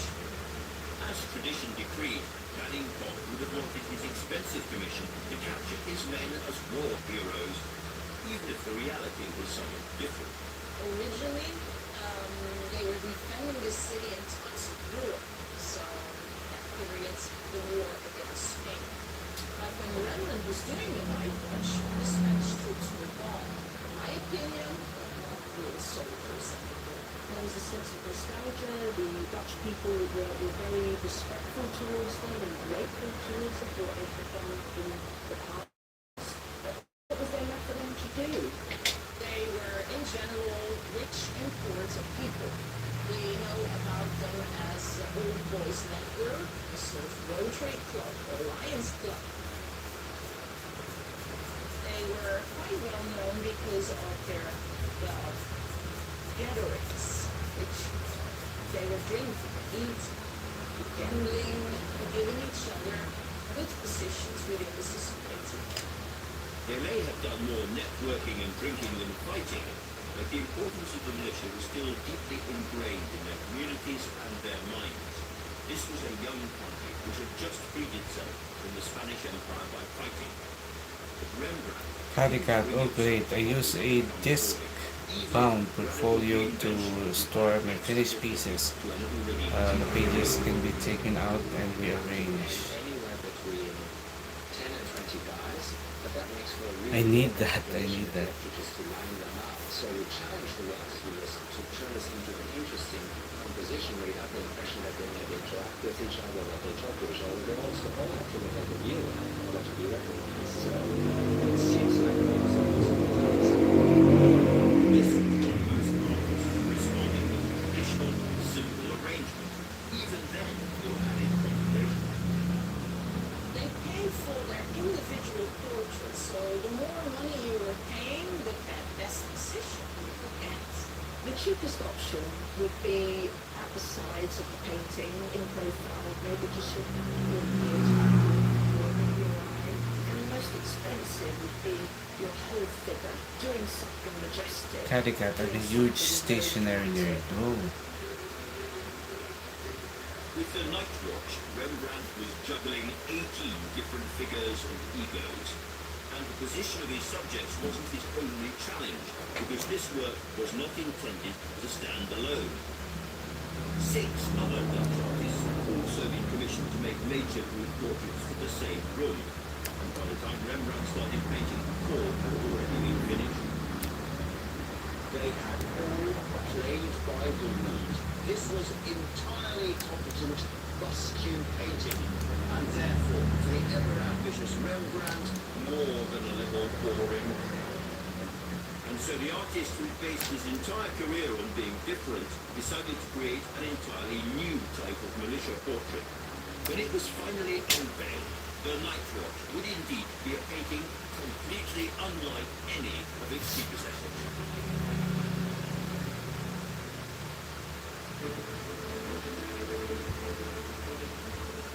In 1640, Rembrandt began work on a painting that would come to define him, the Night Watch. This was the only civic militia portrait he would ever produce, but true to form, Rembrandt scrapped convention, instead taking the biggest risk of his career. What Rembrandt did, which was very different, was to place his figures as if they're in battle. It actually looks like they're about to go to war. And he constructs a narrative around them. He presents what is a portrait more like a history painting. That had never been done before. It was a completely game changer. This was amazing. This was like watching a movie, and because the figures are life size, you really feel as if you might get out of the way because they're going to come towards you and you're in danger. You're in the way. Has created a very unusual and risky composition, throwing aside all the usual rules of dynamic so that he can achieve the illusion of this militia company literally marching out of the wall, off the canvas and towards the view. And to do that, he has made some very strange decisions about the lighting. Most other artists lit their civic guard portraits pretty simply, a bright overhead glare. But now Rembrandt provides something very different. Shadows shroud much of the canvas, and instead he picked out his main characters, almost as if with spotlights.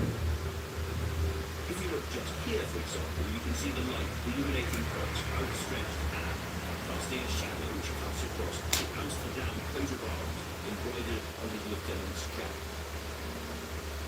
It's a bit like a theatre director or a film director's lighting, and That gives the picture a dynamism that Rembrandt can't be sure he saw it would actually achieve. Caddy Cat, I might have accidentally sent you down a rabbit hole after the stream. I hope you have fun down there and don't get lost. There's the rat-a-tat-tat of the drum. A dog seems to be. It's a cacophony of noise, action, and movement.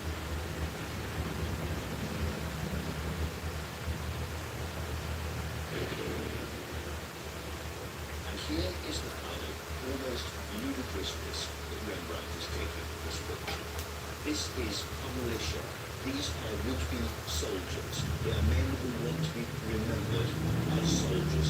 Dangerous men. But this must be the least dangerous, least lethal, least threatening group of so-called would-be soldiers in the history of art. They are ridiculous. One's fire is mistake. Their weapons are pointing in different directions, and their mascot girl is laughing at them. Rembrandt is telling a story, but it's not the story that militia expect. It is an entirely different story. And it was one that he had to tell carefully in order to tread a fine line between honor and innocence. Caddy Cat, do you use Carry Sketchbook? This was a far If so, what's your favorite nearly 2 years of binding and paper?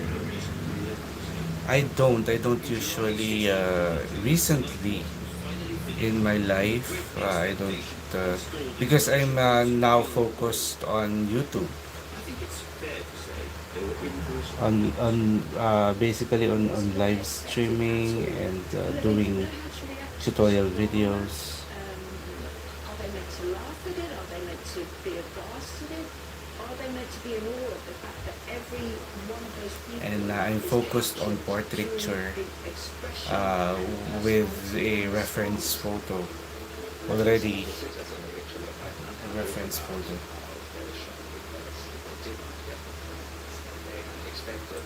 But it must have been admired because it was immediately apparent Rembrandt was in for it in full, and the head of the civic club had several copies made for himself to reserve and to give to friends. The night watch may have been unveiled to a mixed reception, but no one could deny that this was daring, unique, bold. Rembrandt had taken a huge gamble, and he created something extraordinary. Everyone could see that. But now, just as Rembrandt triumphed artistically, disaster befell him at home as his beloved Saskia died. Rembrandt really loved his wife Saskia. That was the great memory for Rembrandt. He was devastated. Caddy Cat, I see, very cool. You may be the first artist I've found who doesn't carry a sketchbook. Yeah, not recently. When I was a lot younger. Raising his son alone, but his time of disaster wasn't over. Part of the night watch, which really represents the peak of his career, Rembrandt's career goes into something that was planned. In the decade that follows, his commissions significantly decrease. But it changed. People wanted a little less brown, something more fashionable, something more frivolous, what they considered to be lighter, brighter paintings. And Rembrandt couldn't or didn't want to. For the first time in his working life, Rembrandt was out of fashion, out of commissions, and therefore, pretty soon, out of money. Rembrandt continued to spend extravagantly even after his fortunes were and eventually, in 1652, his poster said it's enough of being dance. And Rembrandt went home. Eventually he had to sell his house, his his fortune, and his fortune to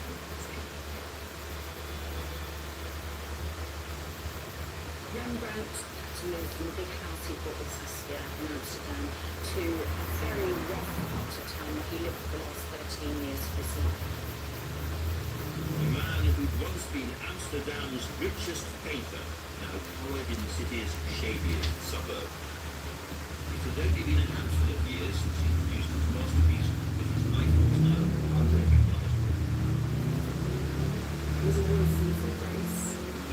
to the colours in his glass. He's even first says his tomb in 1664. That must have caused him great melancholy trauma.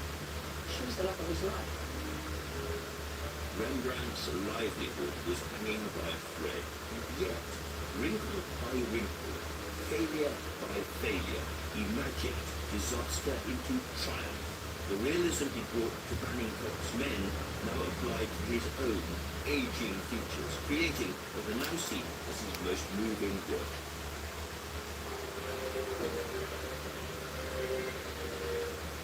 Even now, worse was still to come. In 1668, Titus, his son, was killed by a plague. There was simply nothing left for Rembrandt. He struggled on for one more year before dying penniless and alone at the age of 63. He was so forgotten by the town that had once loved him, there wasn't even an official notice of his death.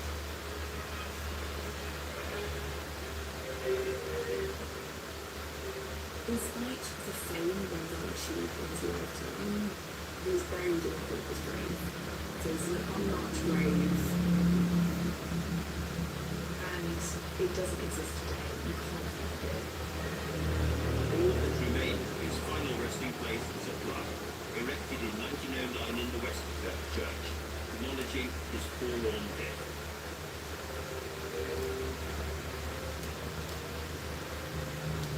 It's frankly very moving to me to reflect on Rembrandt's own life, all the hard work, the years and years of toil, the terrible disappointments, the struggles, the disasters, the bankruptcies, and towards the end of his life, that sense of a great dark cloud hanging over him. What would he have thought had he been able to be here now? Caddy Cat, I use Traveler's Notebook as my sketchbook. TNs. So Traveler's Notebooks are a customizable binder system that uses booklets called inserts. One of the inserts is my sketchbook. It uses thin Japanese paper called tomoe.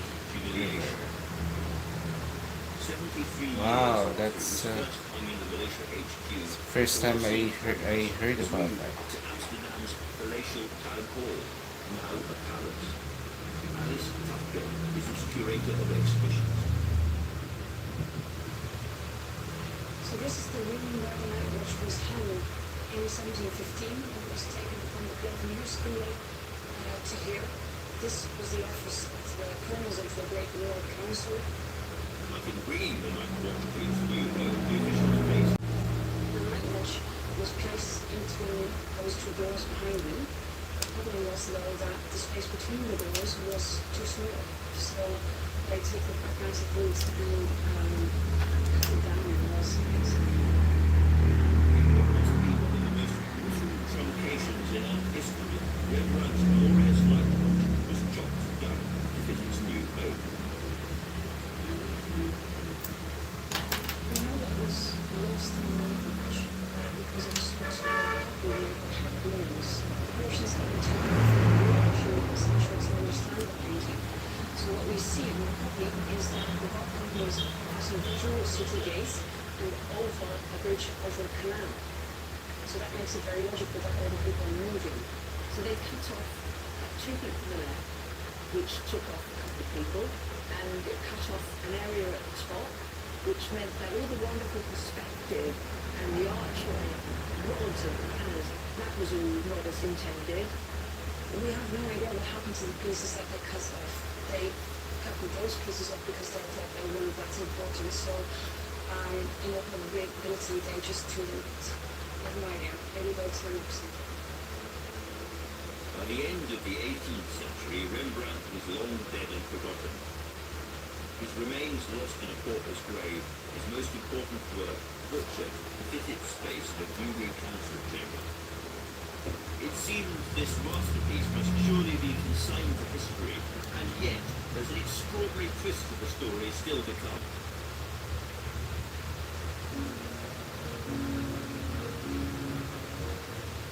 By the turn of the 19th century, Rembrandt's Night Watch, the work he'd been most proud of, the one he produced right at the peak of his extraordinary career, was hanging in an out-of-the-way council chamber, a fraction of its original size. But this all but forgotten masterpiece had not reached the end of the road just yet. Now, among many other things, Rembrandt was a storyteller, and I think he would have been delighted that his greatest painting, his most complicated painting, is not only valued around the world for its holy qualities, but also for the extraordinary and frankly bizarre story behind it. And the next chapter of this canvas's tale begins 300 miles from Amsterdam, the world's artistic capital. See, I told you I'm a nerd. It's a fairly niche system with a thriving community online. Anytime I'm discussing my art, I have to bring the system up. It's a special interest of my own. It's nice. Rembrandt's work to the cold academic tradition of their own city. They loved the rich warmth of his shadows, the immediacy and the realism of his cities. This new wave of painters felt a kinship with the old Dutch master. There's a real reappreciation of Rembrandt. And I think people like the romantic, the wild side of Rembrandt, especially his late works, where he's really painting very thick paints. What was once out of fashion becomes loved. Certainly his pictures, his talent for getting through the surface is something deeper in the sitter, and his compositions, the writing of the book, has certainly impressed and influenced my interest. Van Gogh called him a magician, writing, Rembrandt says things for which there are no words in any language. And as his status and influence soared around the world, the Dutch too began to notice. Prodigal son was at long last welcomed home. He was rediscovered, if you like, and then became the national icon as the epitaph of Dutchness. He became the national hero. And as Rembrandt came back in vogue, so too did his most patriotic painting, a reminder of the days when the Dutch had fought an empire to found their citizens' republic. In 1885, Amsterdam's brand new wax museum prepared to open to the public. The night watch was top of the curator's priority list, and they had a much more radical solution than their 18th century about how to fit this enormous canvas to the wall. They decided to build it a whole new wing of its own. This gallery was specifically built for the night watch. This kind of what resembles a church interior.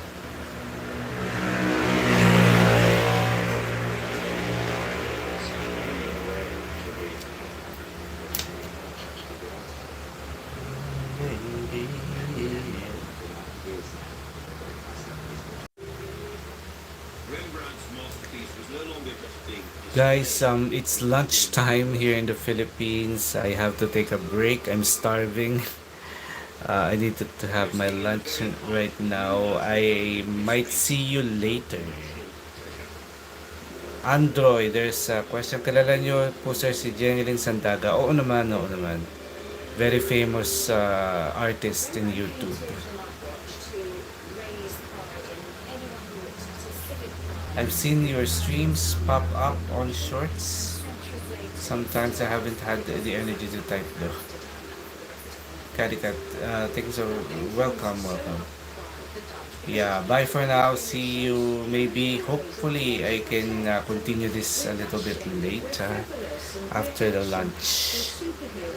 I'm excited because I cooked a very delicious meal. And yeah, I'm starving. So thank you so much. See you.